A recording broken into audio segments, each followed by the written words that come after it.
Question number 9 हमें integrate करना है इसे। तो बताओ कैसे इंटीग्रेट करें। क्या हम कुछ टीलेट करके सॉल्व कर सकते हैं।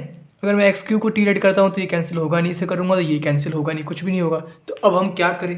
अब ट्राई करना एक बार, ठीक है, कुछ टीलेट करके। तो अब हम क्या करें, देखो। अगर मैं ऊपर 1/3 है ना, लिमिट हमारी लोअर लिमिट अपर लिमिट लिख दी मैंने।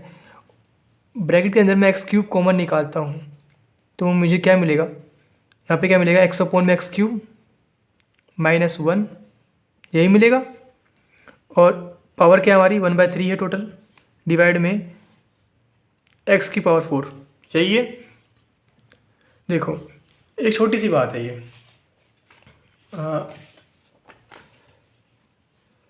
ए इंटू बी की पावर अगर कुछ भी है, मान लो 5 है, तो आप ले सकते हो उसको ए की पावर 5 इंटू बी की पावर 5, है ना। ये बात सबको पता है। तो वैसे यहाँ पे पावर 1/3 है तो ये ले सकते हो आप इसको 1/3 इंटू में 1, एक्स की पावर 3 इंटू में ये पावर है 1/3। फिर ब्रैकेट के अंदर क्या है हमारा, एक्स अपॉन में एक्स क्यूब मतलब 1 अपॉन में एक्स स्क्वायर, -1 है तो -1 लिख दिया मैंने। इसकी पावर 1/3 है तो पावर 1/3 भी लिख दो। और डिवाइड में क्या है हमारे पास, x की पावर 4 dx भी है, यहाँ पे भी है, ठीक है। तो कुछ कैंसिल हो रहा है, ये कैंसिल हो गया, इससे बचा क्या यहाँ पे हमारे पास x बच गया और नीचे एक्स क्यूब बच गया, x की पावर 4 बच गया, सॉरी। x से x की पावर 4 कैंसिल कर देंगे तो क्या बचेगा नीचे,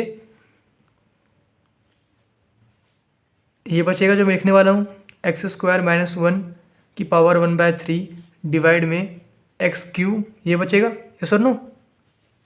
अब देखो आप, अभी हमने क्या किया है, बस सिंप्लीफाई किया है।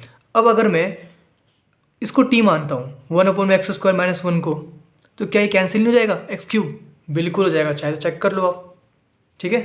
तो मैं लेट कर लूँ या लेट 1 अपॉन में x² -1 इजिकल टू टी।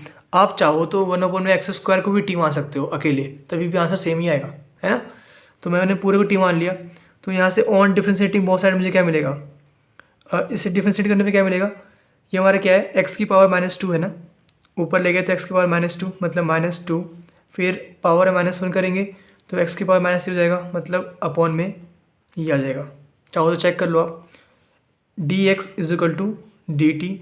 तो यहाँ से मुझे डी एक्स की वैल्यू क्या मिली, डी टी अपॉन में -2 इंटू में एक्स क्यूब, इंटू यहाँ पे एक्स क्यूब लिख देता हूँ मैं, ठीक है, ये मिलेगा वैल्यू। और हमने कुछ वैल्यू पुट की है, लेट किया है, तो हमें जो ये वैल्यू थी x इक्वल टू 3 से x इक्वल टू 1 ये भी चेंज करनी पड़ेगी। तो एट x इक्वल टू 3 पे हमारा t का वैल्यू क्या आएगा, t इक्वल टू क्या आएगा, अगर यहाँ पे पुट करते हो आप x इक्वल टू 3 1/3 सॉरी, तो क्या होगा हमारे पास 1 अपॉन में 1/3 का whole square -1 equal to t आएगा।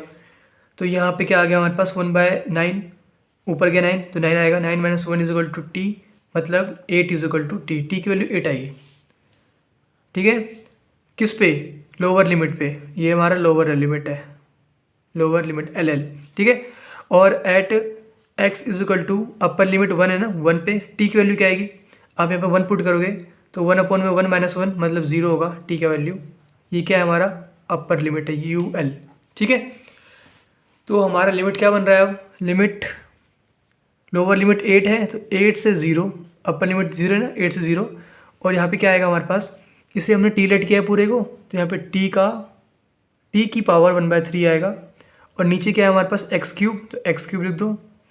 डी एक्स की वैल्यू क्या निकाली हमने, ये निकाली है, जो कि है हमारे पास x cube D T upon में -2, ये कैंसिल हो गया। तो बचा क्या हमारे पास, ये कांस्टेंट है -2, बाहर ले जाओ -1/2, इंटीग्रेशन ऑफ टी की पावर 1/3 क्या आएगा हमारे पास, पावर में +1 करना पड़ता है, तो टी की पावर 1/3 +1 डिवाइड में जो पावर है 1/3 +1 लिख दिया हमने।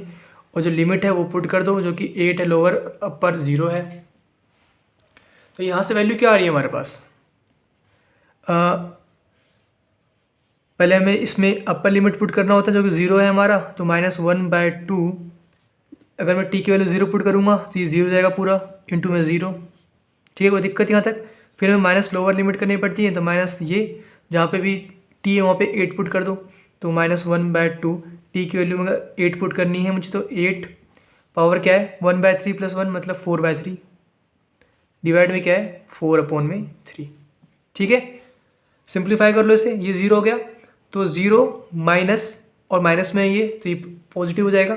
तो क्या बचेगा हमारे पास, ये डिवाइड में है ऊपर गया तो 3 आएगा, 2 × 4 8 आएगा, और 8 को मैं लिख सकता हूँ 2 की पावर 3 और उसकी पावर क्या है 4/3, 3 से 3 कैंसिल, तो बचा क्या है मेरे पास 2 की पावर 4, 2 × 4, 4 × 8, 8 × 16, 16 × 3 48 होता है कि नहीं।